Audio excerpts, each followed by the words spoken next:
Shirangshalo Tripura Pradesh Congress ni Khukphang Prabir Chakraborty kaisa Kokthum Panda ringai tabung ni jut ebakai kathajak hafang no kebengai Kokshil Shakha bo Kokshil Shakha hasteo tabung ni kathajak hafang tongkosang lukurok ni bagai mungsa hamkrai ni samong khlaya luku hamkrai kebengnai samong se khlayo Congress Khukphang o Kokthum Panda o podre pod issue no tei hafang no Kokshil Shakha Kokthum Panda o Bishal Gorni BJP MLA ni social media post no tisai Kok Shakha Salni Sikango Bishal Gorni BJP MLA Sushant Deb জাগনাই খাহাनै social মিডিয়াও post খাইমানি আবনতি কংগ্রেস খুকফাং শাখা BJP MLA তাবকনি হাফাংনি আমল আশক থৈনা কিরিজাখায় টংকসং লুপুরক বড় থাংবাইনাই বাইথাংনি বদলনি হাফাং টংদুতৈ থৈনা কিরিজাখে বাহাই চাসিনাই হেनै cock কাইতাখায় শাখা হাস্তে কংগ্রেস খুকফাং অকথম পান্দাও মানজাখা প্রদেশ কংগ্রেস কাসকু ইয়াকচু শান্তিরঞ্জন দেবনাথ কংগ্রেস তপশিলি সংগঠন নি কাসকু নিরঞ্জন দাস অলোক গোস্বামী আকর প্রদেশ কংগ্রেসের পক্ষ থেকে রাজ্যের চলমান কিছু গুরুত্বপূর্ণ বিষয় নিয়ে আপনাদের মাধ্যমে রাজ্যবাসীর দৃষ্টি আকর্ষণ করার জন্য আজকে এখানে মিলিত হয়েছি। আমার সাথে আছেন প্রদেশ কংগ্রেসের অন্যতম সহসভাপতি শ্রী শান্তিরঞ্জন দেবনাথ, আছেন প্রদেশ কংগ্রেসের তপশিলি নেতা রাজ্য সভাপতি নিরঞ্জন দাস, আছেন কংগ্রেস নেতা অলোক গোস্বামী। আমরা আজকে গভীর উদ্বেগের সাথে লক্ষ্য করছি বেসরম এই রাজ্যে ডাবল ইঞ্জিন ট্রিপল ইঞ্জিনের সরকার সুশাসনের স্বপ্ন তৈরি করে বেড়াচ্ছে।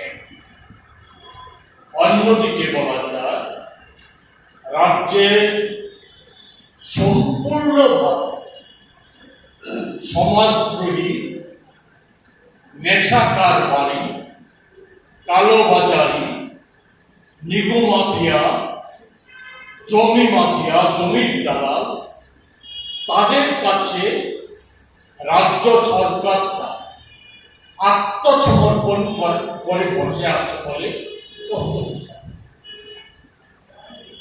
আমরা রাজ্য সরকারের সুশাসনের যে চমৎকার বেদি এর একটা জ্বলন্ত নিদর্শন আমরা সম্প্রতি গত শনিবার গভীর রাত্র ৩টায় আমাদের নজরে এসেছে প্রচার মাধ্যমের দৌলতে যে কিছুদিন পূর্বে শাসক দলের, যেটা আজকে অন্যতম চেহারা, যে শাসক দলের মধ্যে আভ্যন্তরীণ গোলযোগ এমন পর্যায়ে গিয়ে পৌঁছে, প্রধানত ক্ষমতা দখল, ক্ষমতা রক্ষা করা, ক্ষমতায় ফিরে আসা, ক্ষমতাকে ব্যবহার করে সেখানে অনৈতিকভাবে কালো অর্থ উপার্জন করা, এ নিয়ে যে প্রতিযোগিতা আজকে শাসক দলের পঞ্চায়েত স্তর থেকে শুরু করে মহাকরণ পর্যন্ত দেখা যাচ্ছে, এরই অঙ্গ হিসাবে গত কিছুদিন পূর্বে বিশাল করে আমরা প্রত্যক্ষ করেছি একজন নির্বাচিত বিধানসভার জনপ্রতিনিধি আর একজন সরকার পরিচালিত একটা সংস্থার সর্বাধিনায়ক, তাদের যে দুইটা গোষ্ঠী, নেগোসিয়েশন গোষ্ঠী এবং নেশা বাণিজ্য কালোবাজারি সংগঠিত করার যে গোষ্ঠী, সেই গোষ্ঠীর মধ্যে বলা যায় দখল নিয়ে, ক্ষমতার দখলদারি নিয়ে, অর্থের দখলদারি নিয়ে সেই গোষ্ঠীর মধ্যে একটা সংঘর্ষ সৃষ্টি হয় এবং এটা রক্তক্ষয়ী সংঘর্ষের পর্যায়ে চলে যায়। পরবর্তী সময়ে সংবাদ মাধ্যমের মধ্য দিয়ে আমরা জানতে পারি যে উভয় গোষ্ঠীর নেতাকে আগরতলায় ডেকে এনে বিজেপি রাজ্য নেতারা করমর্দন করে ঘটনা ধামাচাপা করার চেষ্টা করেছে। আদৌ কি ঘটনা ধামাচাপা করেছে? আমরা লক্ষ্য করেছি এই সময়ের মধ্যে একটা সময় তো ছিল যখন রাজ্যবাসী প্রত্যক্ষ করেছিল রাজ্য সরকারের তরফ থেকে বিভিন্ন অভিযোগ প্রতিদিন বলা যায় সংবাদ মাধ্যমে, বিভিন্ন রাজনৈতিক দল সংস্থার তরফ থেকে, ব্যক্তি বিশেষের তরফ থেকে, রাজ্য জনস্বার্থ সংশ্লিষ্ট বিষয়ে অভিযোগ উত্থাপিত হচ্ছে রাজ্য সরকারের কোনো কোনরকম নিয়ন্ত্রণ নেই।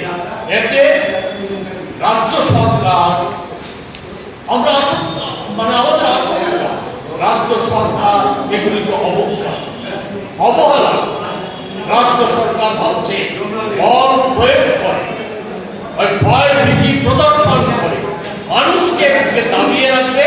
অন্যদিকে আমরা লক্ষ্য করছি সংবাদ মাধ্যমকেও নিয়ন্ত্রণ করার চেষ্টা করছে রাজ্য সরকার।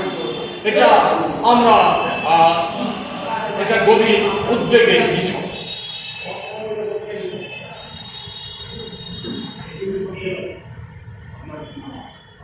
আরেকটা গুরুত্বপূর্ণ বিষয় ইতিমধ্যে নজরে এসেছে আপনাদের।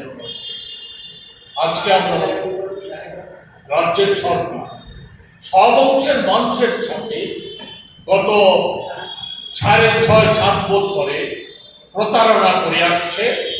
তাদের যে প্রতিশ্রুতি ছিল বিচার রিফর্মের থেকে শুরু করে দেশের প্রধানমন্ত্রী, স্বরাষ্ট্রমন্ত্রী, অর্থমন্ত্রী, রাজ্য নেতাদের যে প্রতিশ্রুতিগুলি ছিল সেই সব প্রতিশ্রুতিগুলির যেমন বিভিন্ন ক্ষেত্রে খেলাপ করে আসছে, তেমনি বেকারদের ছিনিমিনি খেলার চেষ্টা।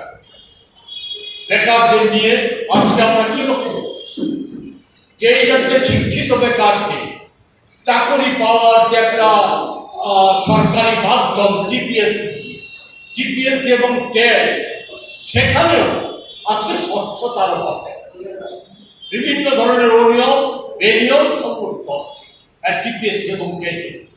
এই দুটো ক্ষেত্রে কিছু নিয়মিত চাকরি দেওয়ার চেষ্টা থাকলে পরেও আমরা লক্ষ্য করছি টিপিএসসি এবং ক্যাডের বাইরে প্রায় বলা যায় সব ক্ষেত্রে আউটসোর্সিং এর ব্যবস্থা চালু হচ্ছে।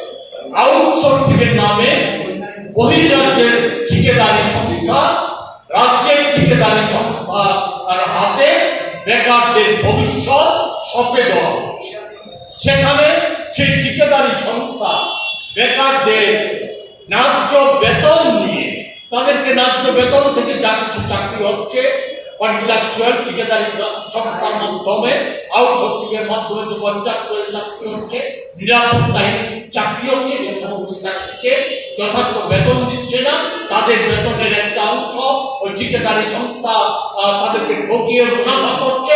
সেই মুনাফার অংশ রাজ্য সরকারের একটা অংশে আমরা মন্ত্রী নেতাদের মধ্যে ভাগ বাটোয়ারা হচ্ছে। তাদের সম্পদ খুলে ফেলে হচ্ছে, সম্পদ খুলে কলা আঙ্গুল খুলে কলা গাছ। এই সমস্ত ঘটনাগুলি আমরা উপলব্ধি করছি। আজকে আমরা লক্ষ্য করছি যে বিধানসভা গত 2 বছর আগে বিজ্ঞাপন প্রকাশ করে 33টা বিভিন্ন পদে সরকারি নিয়োগ করা হবে, চাকরি দেওয়া হবে। অনেক বেকার যুবক যুবতী যাকে পয়সা খরচ করে সেই বিজ্ঞাপনের অনুযায়ী তারা আবেদন করেছে। গত 1 মাস আগে হঠাৎ করে বিধানসভা কর্তৃপক্ষ সেই প্রক্রিয়া বাতিল করে এবং সেখানে বাইরের ঠিকাদারি সংস্থাকে ডেকে এনে আউটসোর্সিং এর নামে নিয়োগের উদ্যোগ হয়। এর ভয়ঙ্কর বাইক বাহিনী, ঠেঙ্গারো বাহিনী সহ সমাজগুলিতে সরকারের যে পুলিশ প্রশাসনের আক্রমণ সীমাবদ্ধ ছিল। কংগ্রেস দল সহ বিজেপি বিরোধী রাজনৈতিক দলগুলির নেতা কর্মীদের উপর তাদের সংবাদ মাধ্যমের উপর তাদের আক্রমণ পরবর্তী পর্যায়ে আমরা দেখেছি যে থেকে সাধারণ জনগণ রেহাই পায়নি, সাধারণ জনগণের উপরও যে আক্রমণ নেমে এসেছে, গরিব হয়েছে, বাড়ি ঘর আক্রান্ত হয়েছে, বিভিন্ন প্রশ্নে আক্রান্ত হয়েছে, ছোট ছোট কিশোরী শিশু সন্তানরা, আমাদের বোনেরা, বিবাহিত মায়েরা বোনেরা, তারা এই আক্রমণ থেকে রেহাই পায়নি। তাদেরকে এমনকি গণধর্ষণ করা হয়েছে, তার বিচার হয়নি, মামলা করা যায়নি, যে পরিস্থিতি আজকে আমরা লক্ষ্য করেছি। এখানে সীমাবদ্ধ নয়, তাদের দৌরাত্ম এমন পর্যায়ে বেড়ে গেছে যে আজকে দলীয় নেতারা সদলীয় সমাজকর্মীদের হাতে আক্রান্ত হচ্ছে, খুন হয়ে যাচ্ছে, গুলিগোলা চলছে, রক্তাক্ত হচ্ছে, একটা নৃত্য পর্যবেসিত হয়েছে।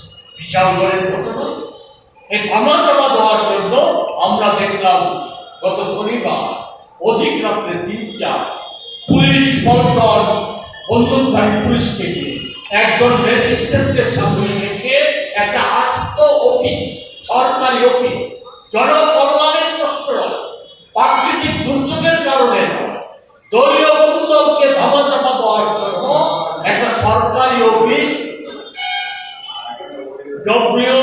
DWS অফিসটা, এক্সিকিউটিভ ইঞ্জিনিয়ারের অফিসটা ছিল, একে গোটা অফিসটাকে তুলে নিয়ে তার আসবাবপত্র তুলে নিয়ে ওই নিরাপত্তা বলয়, জেলার নিরাপত্তা বলয় যেটা বিশ্রামগঞ্জে আছে সেই জায়গায় নিয়ে যাওয়া।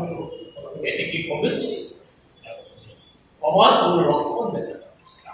এ থেকে পরিত্রাণ পাবে না রাজ্য সরকার, তার যে কলঙ্কময় ইতিহাস রচিত হয়েছে। আমরা বিশালগড়ের ঘটনা দেখলাম গতকাল, বিশালগড়ের বিধায়ক, নির্বাচিত বিধায়ক সমাজ মাধ্যমে পোস্ট দিয়েছে যে উনি নিরাপত্তাহীনতায় রাজ্যটা কোথায় নিয়ে দাঁড়িয়েছে, কোথায় নিয়ে আজকে শাসক দলের ডবল ইঞ্জিনের সরকার, শাসক দলের একজন বিধায়ক তার জীবনের আশঙ্কা করছে, খুন হয়ে যাওয়া। এটা গোটা রাজ্যের চিত্র, গোটা রাজ্যের বিভিন্ন জায়গায়, ওই মুসাবাজারে নয়, বিশালগড়ে নয়, মান্দায়ে, খোয়াইয়ে, বিভিন্ন জায়গায় অপহরণ হয়ে যাচ্ছে। ওই ঠিকাদারি কাজের বকরা নিয়ে, নেশা বাণিজ্যের বকরা নিয়ে, জমির দালালির বকরা নিয়ে, এসব নিয়ে এই সমস্ত কিছু। এটা তো যেমন একটা দিক, অন্য দিক থেকে রাজ্যের প্রশাসন ক্রমশ স্থবির হয়ে যাচ্ছে। গত 7-8 মাস একটা বিষয় আমাদের নজরে এসেছে।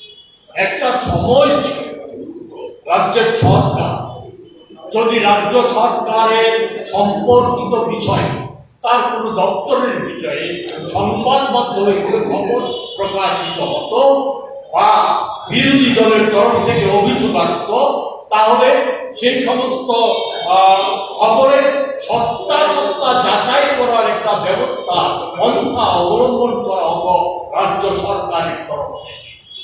সেখানে যদি কোনো সরকারের ত্রুটি থাকতো, সেই সম্পর্কে বা খবর সম্পর্কে কোনো যদি সংশয় থাকতো, তার সেটা বিবৃতি দিয়ে একটা ছোট করতে হবে। যদি মিথ্যা সংবাদ বা মিথ্যা অভিযোগ হতো, তাহলে রাজ্য সরকারের তরফ থেকে প্রতিবাদ। শান্তিবাবু উল্লেখ করে আমার নজরে নেওয়ার চেষ্টা করেছেন, আমার মাধ্যমে আপনাদের নজরে নেওয়ার চেষ্টা করেছেন 5 জন প্রিন্সিপালকে সেখানে আউটসোর্সিংয়ের মাধ্যমে পুনর্নিয়োগ করার চেষ্টা। এইটা হয়ে গেছে, এটা প্রায় সর্বত্র সমস্ত ক্ষেত্রে আউটসোর্সিংয়ের মাধ্যমে নিয়োগ করার চেষ্টা করেছে।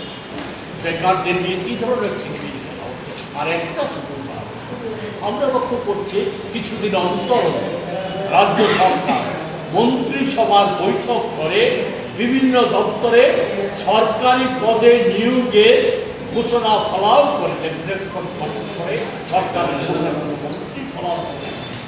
সেই ফলাও করে দেওয়ার পর বিজ্ঞাপন প্রকাশিত হয়, বেকার যুবক যুবতীরা রাতের পয়সা খরচ করে সেই বিজ্ঞাপন অনুযায়ী আবেদন করে। আবেদন করার পর লিখিত পরীক্ষা 2 দফায় লিখিত পরীক্ষা হয়, 1 দফায় মৌখিক পরীক্ষা হয়। এই প্রক্রিয়া সম্পন্ন করতে করতে 5 বছর অতিক্রম হয়ে যায়। 5 বছরের পর কোনো ক্ষেত্রে হয়তো কোনো ভাগ্যবান বেকার যুবকে শিখে ছেড়ে ওই কন্ট্রাকচুয়াল পথে ফিক্সড থেকে চাকরির শিখে ছড়ে, অথবা সেই প্রক্রিয়া বাতিল হয়ে যায়। ফলে বলা যায় বেকারদের নিয়ে সম্পূর্ণভাবে ছিনিমিনি খেলার চেষ্টা করছে। এই জায়গায় আমি আপনাদের মাধ্যমে আমি এই রাজ্যের বিজেপি বিরোধী সমস্ত যে গণতান্ত্রিক যুব সংগঠনগুলি আছে,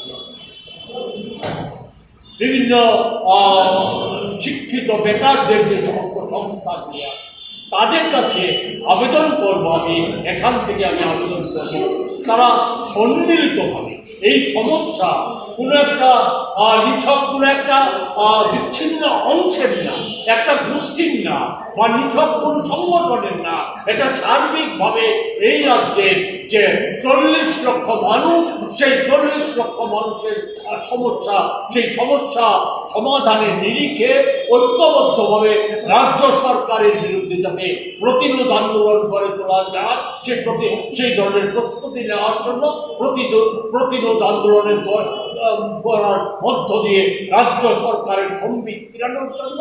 এবং এই ক্ষেত্রে আমরা প্রতিশ্রুতি দিচ্ছি, আমরা প্রদেশ কংগ্রেস সর্বতভাবে তাদের পাশে থাকবো, এই আন্দোলনের পাশে থাকবো, এই আন্দোলনকে তীব্রতর করে রাজ্য সরকারের সম্বিত ফিরানোর রাস্তায় নামানোর যে ব্যবস্থা গ্রহণ করা হবে, সেই ব্যবস্থায় আমরা সামিল থাকবো। এই কথাগুলি আপনাদের মাধ্যমে অবগত করার জন্য আজকে আমরা এখানে মিলিত হয়েছি, আপনাদের জন্য কিছু জানার। Welcome to the future of innovation, where minds meet technology and dreams become reality. ICFA University Tripura, your gateway to a world of endless possibilities. Our state-of-the-art campus is a melting pot of brilliance, a place where creativity and technology converge. From modern lecture halls to advanced laboratories, we provide an environment that fosters intellectual growth and hands-on learning. Our dedicated faculties are experts in their fields, passionate about mentoring the next generation of innovators. From adrenaline-pumping matches to our all-genre of sports, our campus is alive with the spirit of competition. Within the realms of Icaria, emerging as artists whose creations resonate with the heartbeat of artistic expression. Making Icaria the true epicenter of creativity, where innovation meets education. Join us on the journey to redefine what's possible. Your future begins here. ICFA University Tripura. Dream big.